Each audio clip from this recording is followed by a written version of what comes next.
Olá, sejam bem-vindos a mais uma leitura do Evangelho no Lar. Eu sou Camila Sanches, a sua corretora de lares. Por favor, separe um copo de água para cada pessoa que desejar receber a água fluidificada. E se você tiver algum animal de estimação, faça a limpeza das vasilhas e coloque água nova. Vamos iniciar com a oração de abertura. Rogamos ao Senhor Deus Onipotente que envie bons espíritos para nos assistir, que afaste os que poderiam nos induzir em erro e que nos conceda a luz necessária para distinguir a verdade da impostura. Afasta também os espíritos maldosos, encarnados ou desencarnados, que poderiam tentar lançar a desunião entre nós e nos desviar da caridade e do amor ao próximo.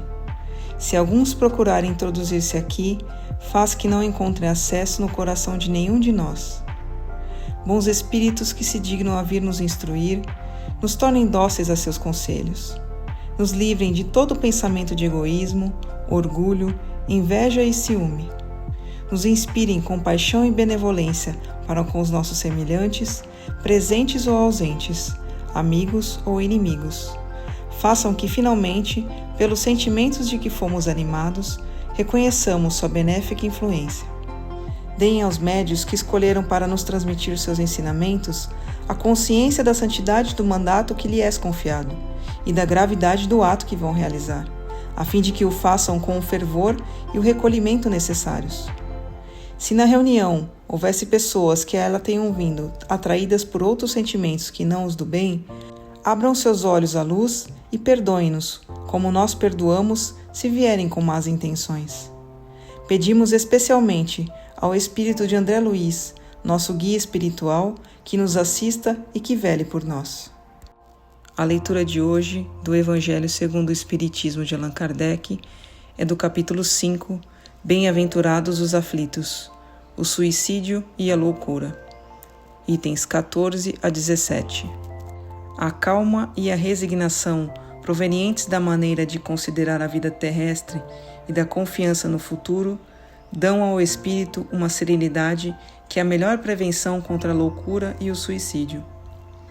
Com efeito, é certo que a maioria dos casos de loucura se deve à comoção produzida pelas tribulações que o homem não tem a coragem de suportar. Se, portanto, pela maneira como o Espiritismo o leva a considerar as coisas deste mundo, recebe com indiferença, mesmo com alegria, os aborrecimentos e as decepções que o teriam desesperado em outras circunstâncias. É evidente que essa força, que o coloca acima dos acontecimentos, preserva sua razão dos abalos que sem isso a teriam transtornado. O mesmo ocorre com o suicídio, excetuando aqueles que ocorrem em estado de embriaguez de loucura e que podem ser chamados inconscientes.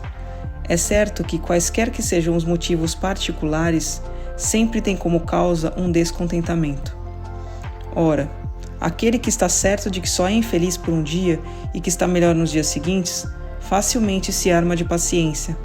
Só se desespera quando não consegue ver um fim para seus sofrimentos. O que é, portanto, a vida humana com relação à eternidade, se não bem menos que um dia?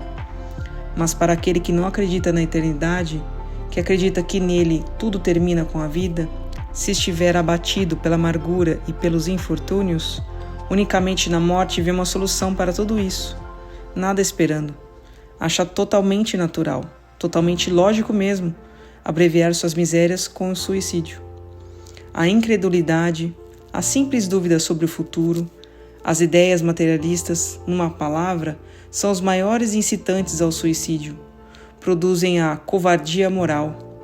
E quando vemos homens de ciência se apoiar na autoridade de seu saber para tentar provar a seus ouvintes ou a seus leitores que nada têm a esperar depois da morte, não estão de fato levando-os a deduzir que, se são infelizes, melhor coisa não lhes resta senão se matar? Que poderiam dizer para lhes tirar essa ideia? Que compensação podem lhes oferecer? Que esperança podem lhes dar? Nada, nada mais que o nada. Disso se deve concluir que, se o nada é o único remédio heróico, a única perspectiva é preferível cair nele imediatamente e não mais tarde, para desse modo sofrer por menos tempo. A propagação das doutrinas materialistas é, portanto, O veneno que injeta a ideia do suicídio na maioria daqueles que se suicidam e aqueles que se constituem apóstolos dessas ideias assumem tremenda responsabilidade. Uma vez que, com o espiritismo, não se tolera mais a dúvida, o aspecto da vida muda. O crente sabe que a vida se prolonga indefinidamente no além-túmulo, mas em condições totalmente diversas. Disso decorre a paciência e o equilíbrio, que o afastam de forma muito natural do pensamento do suicídio. Disso origina, em suma, a coragem moral. O Espiritismo produz ainda, sob esse aspecto, outro resultado igualmente positivo e talvez mais determinante. Mostra-nos os próprios suicidas vindo prestar contas de sua infeliz posição e provar que ninguém viola impunemente a lei de Deus, que proíbe ao homem abreviar sua vida. Entre os suicidas, há alguns cujo sofrimento, por ser apenas temporário e não eterno, não é menos terrível e de natureza a fazer refletir quem estivesse tentado a partir daqui antes da ordem de Deus. O espírita tem, assim, vários motivos a contrapor a ideia do suicídio.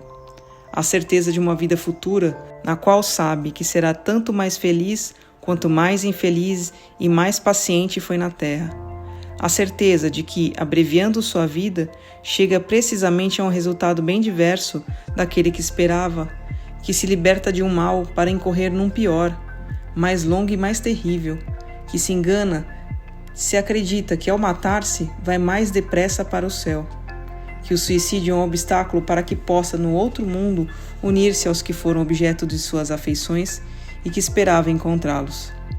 Daí a consequência de que o suicídio, só lhe trazendo decepções, é contrário a seus próprios interesses.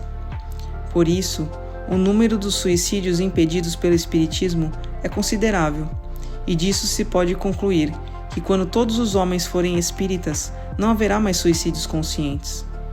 Comparando, portanto, os resultados das doutrinas materialista e espírita, somente no tocante ao suicídio, constata-se que a lógica de uma conduz a ele, enquanto a lógica da outra o evita, fato que é confirmado pela experiência.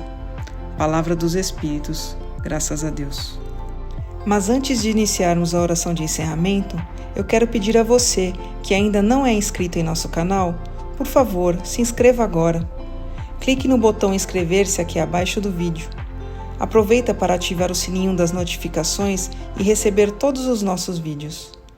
Se você está com problemas, precisando de ajuda ou conhece alguém que está enfrentando muitas dificuldades em casa, como animaizinhos perdidos ou doentes, brigas constantes com os filhos, discussões no relacionamento, por favor, compartilhe essa mensagem.